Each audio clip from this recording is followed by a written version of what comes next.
皆さんごきげんよう、上川薫です。今回取り上げる話題は、イスラエル情勢についての解説。インターネット上では、現在の緊迫した状態を利用して、さあ、今すぐにでも第三次世界大戦の引き金になるといったような話をして、注目を集めようとしている人たちがいます。似たような話として、さあ中東戦争が始まるといったような表現を行う人もいるわけですが、現在の状況はそのような切迫した大きな戦争へと発展する可能性はありますが、第三次世界大戦や次なる中東戦争の勃発といったものにはまだつながるような状況ではありません。今回の動画ではそのことについての解説を行っておきましょう。まず現状についての認識を整えておく必要があります。現在パレスチナのガザ地区を拠点としているイスラム武装勢力ハマスに対してイスラエル軍は空爆を中心とした遠距離攻撃を行っていますが、地上部隊による侵攻は行っていない状況です。このような状況の中で予定されているのが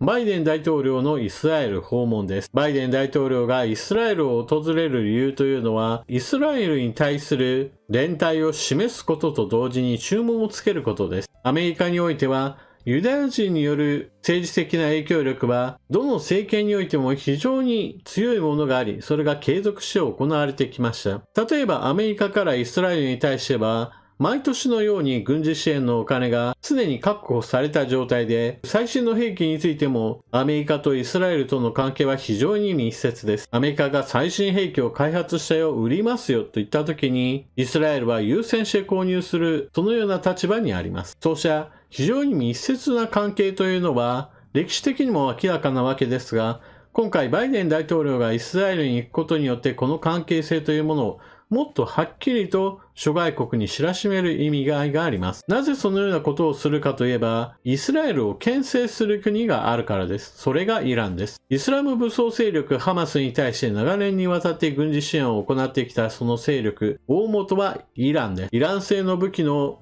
密輸だけではなく、イランが仕入れた様々な軍事情報などについても、ハマス側へと積極的に流されてきたことがこれまで指摘されてきました。また、ハマスの持っている武器類などについては、いわゆる国際市場、特にアンダーグラウンドにおいて様々なものを仕入れてきた関係で、イラン製だけではなく、一般に流通しているような欧米製の大量に流通している銃器類などについても彼らは手にしていると言われています。ですからハマスの使っている兵器には、イラン、中国、北朝鮮、そういった国々の兵器なども含まれているわけです。ですから、バイデン大統領がイスラエルに足を運ぶことによって、イスラエルに対する支援を明確にすることは、イランに対して大きな動きをするなということを一つ牽制球として投げているわけです。アメリカはそうした言葉だけではなく実行力としても動く基地である空母をすでにイスラエル近海へと派遣しており、これによってイランの支援を受けている武装組織ヒズボラなどがイスラエルの北側レバノンから攻撃してきた場合などに備えていつでも軍を動かせる状態にしてあるわけです。一方でバイデン大統領としてはそうしたイランに対する牽制球だけではなくイスラエル自身にも注文をつける必要が出ています。それは自衛権を超えた行動に関してはヨーロッパなどからもすでに懸念の声が出ており、これをなんとかやめさせるもしくは動きを緩和させる必要があります。それはガザ地区に対する水の供給を含めたいわゆるインフラを全て封鎖して住民全体を苦しませるような行為は人道的に明らかに行き過ぎた行為であり、これに伴って反イスラエル感情を国際的にも高めてしまう。このような行為を少しでも緩和させようとする、そのような注文が必要なわけです。こうした注文をつける必要があるというのはアメリカ国内の世論にも影響があります。昔からという意味では変ですが、年齢が高ければ高いほどアメリカ国内においてもイスラエルの行動を支持する人たちが多いという世論調査結果が出ています。逆に言えば、イスラエルに対する親近感といったものが薄れるのか、パレスチナの人たちもイスラエルの行動によって傷つけられてきたよね。それがゆえに、パレスチナの人たちがイスラム武装勢力であるハマスに協力もしくは戦闘員として志願して入ってくる人たちもいたんだね。だからこそ、ハマスによる行動が今回過激になったんだねというふうに、いわゆるどっちも悪いよねという論に傾きやすいという傾向が出ています。こうした傾向はバイデン大統領にとっても決して見逃せないものでしょう。そして国際政治上においても行き過ぎた行為といったものが拡大すれば、それはイスラエルを積極的に支援することがほぼ確定しているアメリカにとってもリスクの大きいこととなります。まだ欧米からのイスラエルの自衛権を認めるということに関しては EU も同様の意見なわけですが、あまりにも自衛権について乱用し、それがあまりにも多くの人々、特に民間人に対する被害を拡大させることとなれば、EU の方からの支援の声がどんどんとしぼんでいくこととなり、アメリカだけがイスラエルの味方となる状況へと陥りかねないわけです。このような状況を抑えるためにも、バイデン大統領は自ら足を運ばざるを得なくなったと考えられます。では、このような状況に関して、さあ、これで世界大戦へとつながるのかといえば、私はそうは思いません。イランはイランで、イスラエル軍がガザ地区へと侵攻することに伴って、何らかの措置を取るぞと警告を発しているわけですが、その警告の意味合いというのは、ヒズボラであるとかハマスに対する武器支援などを積極的にするぞという意味合いが強く、積極的にじゃあイラン軍がイラクやシリア領内、さらにはヨルダン国内へと移動することによって直接的にイスラエルに対する攻撃をするかといえば、そのような国家横断の動きというのはそもそもできないわけです。他の行動として長射程のミサイルを撃ち込む行動を何とか取ろうとする、そのような可能性はありますが、逆にイスラエル側からの反撃によってイランが直接空爆を受けるといった事態へと発展しかねないため、イランがそのようなリスクのある行為を取るかといえば、かなり確率は低いと考えられます。かつてイラン領内をイスラエル空軍が空爆を行ったといったこともありますから、空軍力という点においては、イランとイスラエルでは明らかにイスラエルの方が圧倒的に優勢であり、イランにとっても国益にはかなわないわけです。イランにとって国益になるのはそのような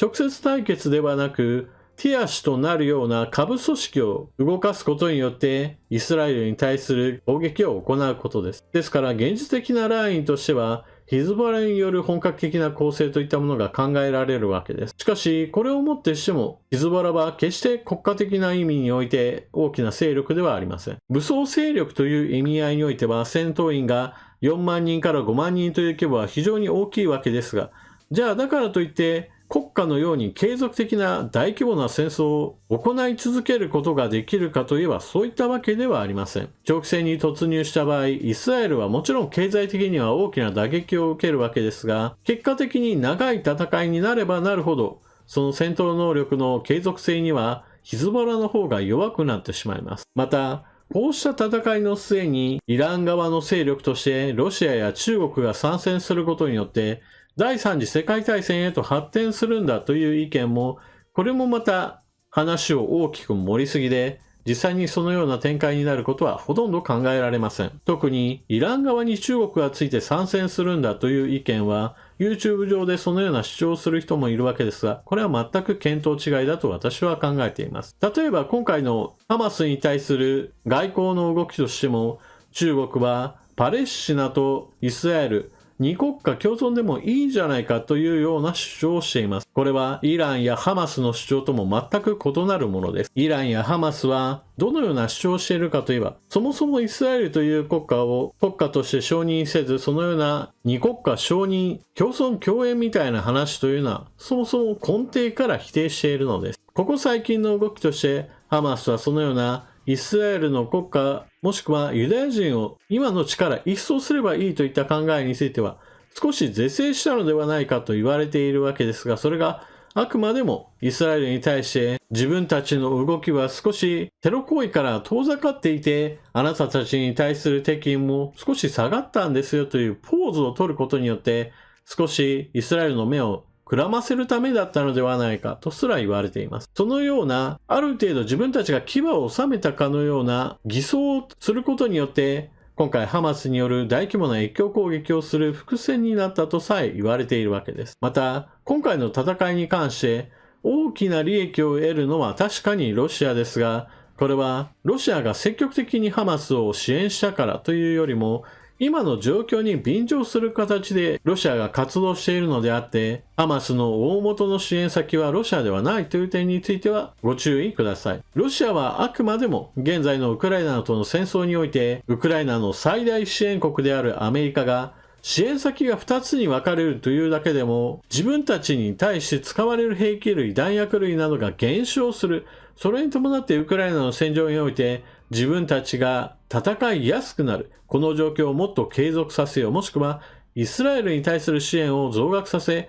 ウクライナに対する支援を先細りさせようという狙いがあります。ですからこの状況というものはロシアにとっては今最も利用したい国なわけです。だからこそインターネット上では様々なフェイクニュース、デマなどが入り乱れているところで、世界的な反イスラエル運動を活発化させようと積極的に動いているところです。例えばロシア側の流したフェイクニュースの一つとして、ウクライナに供与された欧米製の兵器をウクライナ自身が国家としてこれを着服、横流ししてハマスに売りつけている。それによって利益を得ているんだといったような話があります。ウクライナはいわゆる先進各国よりも国内において不正や腐敗といったものが指摘されているのは事実です。しかしそれは決して国家単位での腐敗といったものを行っているわけではなく、いわゆる個人の犯罪が頻発しているという状態であって、問題のある状態であるというのは事実ですが、だからといって、ウクライナという国家がそのものが詐欺を行っているわけではないということにはお気をつけください。ロシアとしてはそのように、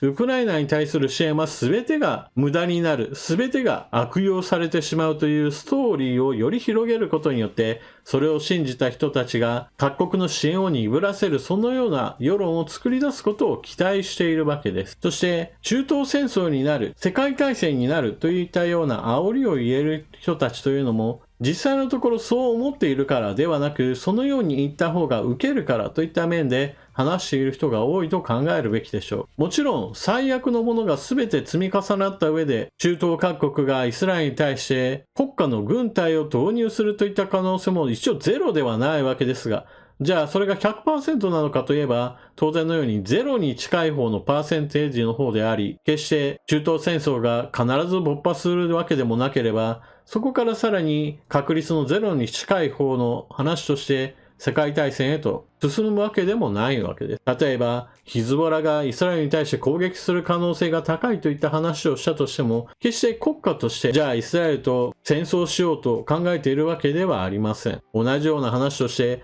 じゃあヨルダンは、エジプトは、そういった話をしても、別に国家としてじゃあイスラエルとことを構えようとしているわけではありません。少なくともそのような国々は現在では戦争という手段ではなく外交という手段においてイスラエルとの外交関係を樹立し、過去のような何かあればさあ戦争だといった姿勢から明らかに基本的な立ち位置が変わっています。ここから先、バイデン大統領がイスラエル訪問したその後において、イスラエルとしてはアメリカとの協調を確認した上でガザ地区に対する侵攻を行い、それに伴って多くの民間人が亡くなる可能性は非常に高い情勢です。そうした意味でこれからも衝撃的なニュースといったものも続々と流れてくる可能性は高いわけですが、そのような悲劇とはまた別の話として、さあ世界大戦だみたいに煽りを入れる人たちの情報発信というものはかなり怪しいものだなと思った方が良いでしょう。少なくとも現在の情勢下においてそのような巨大な戦いへと発展するかといえばそのような兆候がないといったことも現状認識として必要だと私は思います。というわけで今回の動画はここまで。最後までご視聴いただきありがとうございました。